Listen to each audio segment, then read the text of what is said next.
तो प्यारे बच्चों, स्वागत है आपका बड़ा भारत एजुकेशन प्लेटफॉर्म पर।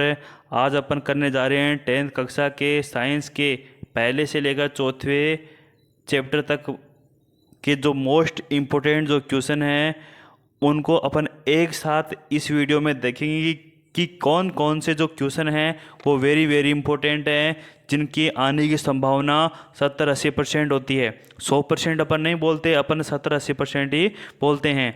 क्यों? क्योंकि 10-20% इधर उधर भी घूमता है। कोई बात नहीं, आना है सारा पेपर इन्हीं क्वेश्चनों में से।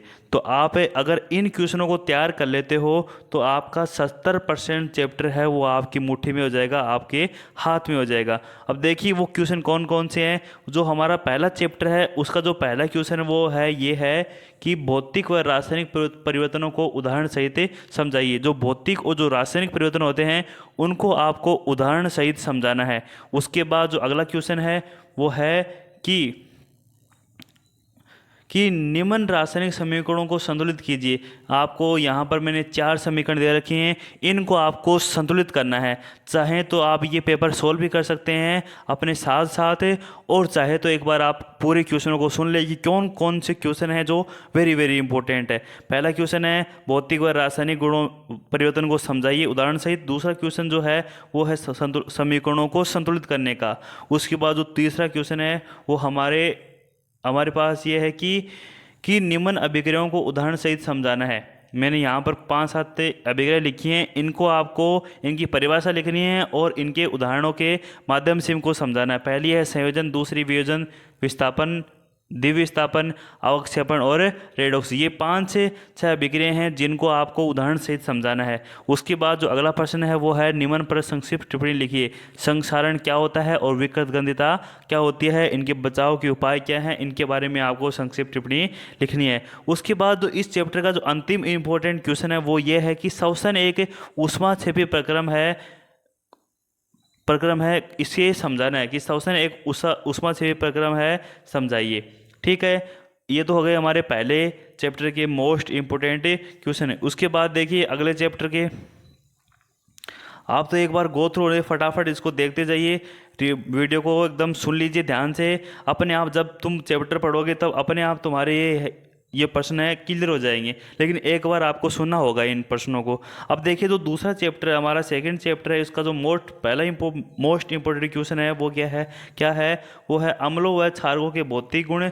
जो अम्लों और क्षारकों जो भौतिक गुण धर्म होते हैं वो, और इनके उदाहरण देना कि अम्लों के उदाहरण कौन से होते हैं, क्षार और क्षारकों के उदाहरण कौन से होते हैं। इसके बाद जो दूसरा इंपॉर्टेंट क्वेश्चन है वो ये है कि सूचक क्या होते हैं, इंडिकेटर क्या होते हैं, इनके प्रकारों को उदाहरण सहित समझाना है। प्रकार बताने हैं और प्रकारों के उदाहरण भी आपको बताने हैं। इस प्रकार ये हमारा इंपॉर्टेंट क्वेश्चन हुआ सेकंड। इसके बाद देखिए अगला क्वेश्चन है आपके सामने कि उदासीनीकरण अभिक्रिया को उदाहरण सहित समझाइए। आपको उदासीकरण अभिक्रिया की समीकरण लिखनी है और उसका उदाहरण देकर आपको उस समीकरण को समझाना है।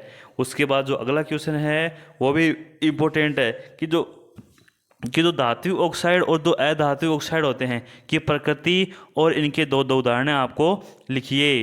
इनके दो उदाहरण लिखिए, धात्विक और अधात्विक ऑक्साइड की प्रकृति, इनको परिभाषित करना है और इनके दो आपको उदाहरण लिखने हैं। इसके बाद जो हमारा जो अगला क्वेश्चन है वो 5वां है, जो कि मोस्ट इम्पोर्टेंट क्वेश्चन है कि वो पीएच स्केल क्या है, सचित्र वर्णन कीजिए। पीएच स्केल क्या होता है, इसकी रेंज कहाँ से कहाँ तक होती है, इसका चित्र क्या होता है, हाइड्रोजन आयन की सांद्रता किस तरह बढ़ेगी, OH- आयन की सांद्रता किस तरह बढ़ेगी, इसकी रेंज क्या होती है, उदासीन पीएच का मान क्या होता है। ये सारे पॉइंट आपको ध्यान में रखने हैं, पीएच स्केल से संबंधित है। तो पीएच स्केल क्या है और इसका सचित्र आपको वर्णन करना है। उसके बाद देखिए अगला क्वेश्चन नंबर 6 है, निम्न पर संक्षिप्त टिप्पणी लिखिए। पहला है अम्लीय वर्षा क्या होती है, इसके कारण क्या हानियाँ होती हैं। दूसरा जो है वो है पीएच परिवर्तन के कारण दंत क्षय। अगर आपके मुँह का पीएच मान कितने से कम हो जाए, कितने से ज़्यादा हो जाए तब क्या होगा, दंत क्षय होगा, और ये किस प्रकार हानिकारक है, इसको भी आपको समझाना है। उसके बाद अगला है सी, पाचन तंत्र का पीएच, कि हमारा जो पाचन तंत्र है उसमें पीएच उसका कितना होता है, कैसे उसका पीएच मान बढ़ता है, कैसे कम होता है, उसको क्षार कौन करता है, ये सारी बातें आपको बतानी है। उसके बाद जो डी नंबर है वो है क्षार की धातु के साथ है अभिक्रिया। जो क्षार होते हैं इनकी धातुओं के साथ आपको अभिक्रिया को समझाना है कि जब क्षार धातुओं के साथ अभिक्रिया करते हैं तो क्या उनके उत्पाद बनाते हैं। उसके बाद जो अगला हमारा क्वेश्चन है वो है निमन को बनाने की विधि और उनके उपयोग लिखिए।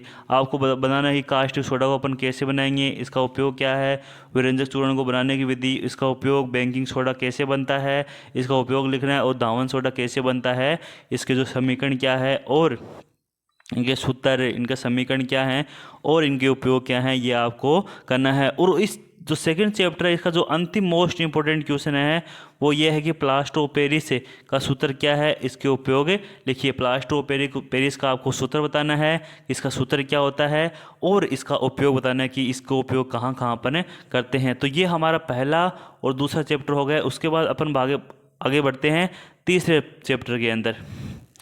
अब तीसरे चैप्टर के जो मोस्ट इंपोर्टेंट क्वेश्चन है वो भी मैं यहाँ पर एक बार लिख दिया कि धातु और अधातु, जो चैप्टर है तीसरा 10th क्लास का, वो देखिए इसका पहला क्वेश्चन, धातुओं और अधातुओं के चार चार गुण व इनके उदाहरण लिखिए। आपको चार चार गुण लिखने हैं धातुओं के और अधातुओं के, और इनके उदाहरण देने हैं। उसके बाद जो अगला इंपॉर्टेंट क्वेश्चन है वो ये है कि उभयधर्मी ऑक्साइड किसे कहते हैं, दो उदाहरण दीजिए कि आपको उभयधर्मी ऑक्साइड वो क्या नेचर होता है उनका, वो क्या होते हैं, कैसे बनते हैं, और इनके दो उदाहरण आपको देने हैं। उसके बाद जो अगला क्वेश्चन है वो है क्वेश्चन नंबर 3, एक्वारेजिया क्या है, इसके दो उपयोग लिखिए। एक्वारेजिया के बारे में आपको बताना है कि किसका ये मिश्रण है ताज़ा, कि तीन अनुपात एक क्या है इसमें, और इसके दो उपयोग आपको लिखने हैं। उसके बाद जो अगला इंपॉर्टेंट क्वेश्चन है वो है सक्रियता श्रेणी को परिभाषित कीजिए, कि सक्रियता श्रेणी में अपन क्या करते हैं, कि इसका क्रम रखते हैं, और जो साथ में इसका क्रम भी लिखिए। जो सारणी आपको बुक के अंदर बनाई गई है वो बुक वाली सारणी भी आपको यहाँ पर तानी है। उसके बाद अगला क्वेश्चन है वो है NaCl व MgCl2 के निर्माण को समझाइए, कि जो NaCl जो आयनिक यौगिक है, NaCl जो एक आयनिक यौगिक है, इसका निर्माण कैसे होता है, और MgCl2 का निर्माण कैसे होता है, ये आपको समझाना है। उसके बाद जो अगला क्वेश्चन है क्वेश्चन नंबर 6, वो क्या है, अपन देखते हैं कि आयनिक यौगिक के गुणधर्म लिखिए। आयनिक यौगिक होते हैं, आप जानते हैं इनके गुणधर्म कितने होते हैं, 4 होते हैं, वो भी आपको लिखने हैं प्रॉपर, उनकी व्याख्या के साथ लिखने हैं। आयनिक यौगिकों के गुणधर्म लिखिए। तो इस प्रकार एक क्वेश्चन इस चैप्टर से ये बन सकता है, इंपॉर्टेंट क्वेश्चन है भाई ये। उसके बाद क्वेश्चन नंबर 7 देखिए, निम्न पर संक्षिप्त टिप्पणी लिखिए। इनको आपको नॉलेज होना चाहिए, पता होना चाहिए क्या होते हैं, खनिज क्या होते हैं, ऐसे क्या होते हैं, गैंग क्या होती हैं, और ऐसा का सांद्रण क्या होता है। ये ऐसा का भाई सांद्रण है, ऐसा का सांद्रण, ऐसा का सांद्रण है, ठीक है। इसके बाद देखिए अगला क्वेश्चन है वर्जन और निस्तापन को उदाहरण सहित समझाइए। वर्जन और जो निस्तापन विधि है इनको आपको उदाहरण सहित समझाना है। उसके बाद जो क्वेश्चन नंबर 9 है वो है विद्युत अपघटनीय परिष्करण विधि को समझाइए। इसका आपको चित्र बनाना है। ये किन धातुओं के लिए उपयोग में लाते हैं, उपयोग करते हैं, किन धातुओं के परिष्करण के लिए इनका उपयोग करते हैं, और साथ में किस किस प्रकार इसकी क्रिया विधि है वो आपको समझानी है। जो अगला क्वेश्चन हमारा 10वां वो है इस प्रकार कि एनोडीकरण क्या है, यशद लेपन क्या है, और मिश्र धातु क्या होती है, इनके उदाहरण भी आपको देकर समझाने हैं, एनोडीकरण, यशद लेपन और मिश्र धातु का। उसके बाद जो अगला क्वेश्चन है वो है कि धातुओं की प्राप्ति का आरेख बनाइए। जो आपकी बुक है उसके अंदर दे रखा है कि पहले अपन ऐसे का सांद्रण करेंगे, फिर धातुओं की क्रियाशीलता 3 होती है, उच्च मध्यम और निम्नतम क्रियाशील धातु होती हैं, इनको किस प्रकार अलग करेंगे। एक पूरा सारणी दे रखा है, वो आरेख आपको अच्छे से याद कर लेना है। तो जो कि इस चैप्टर का 30% पोर्शन है भाई, ये इंपॉर्टेंट क्वेश्चन माना जाता है। उसके बाद देखिए इसका अगला क्वेश्चन कौन सा है, अगला क्वेश्चन जो कि इस चैप्टर का इम्पोर्टेंट क्वेश्चन है, देखिए ये मैंने क्वेश्चन नंबर 12 इस चैप्टर का बनाया है कि निम्न में से कौन सा कथन सत्य है। आपको इनमें से 500 में से सत्य बताना है कि कमरे के ताप पर ठोस अवस्था मरकरी कमरे के ताप पर ठोस अवस्था में पाई जाती है। क्या ये बात सही है, बताओ क्या ये बात सही है, मरकरी कमरे के ताप पर ठोस अवस्था में पाई जाती है, ये क्या ये बात सही है। उसके बाद देखिए दूसरा बी, आयोडीन एक अधातु है जो चमकीली नहीं होती, क्या ये बात सही है। तीसरा है लेड तथा मरकरी ऊष्मा के सुचालक होते हैं, क्या ये बात सही है। सी डी है वो है कैल्शियम और मैग्नीशियम ठंडे जल के साथ अभिक्रिया करती हैं। से बताओ कौन सा सही है इसके अंदर। आप ध्यान से अगर आप पढ़े होगे तो ये सारे गलत हैं, इनमें से कोई नहीं आएगा इसका उत्तर।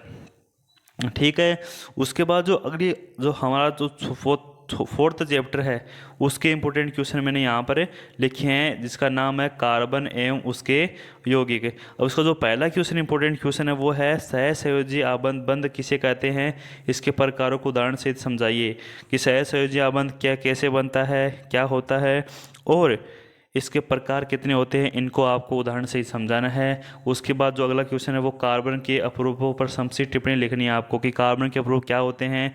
हीरा ग्रेफाइट फ्लोरीन, इनके बारे में आपको बताना है कि कौन सा सुचालक होता है, कौन सा कुचालक होता है, कौन सा क्या होता है, इनकी संरचना क्या होती है।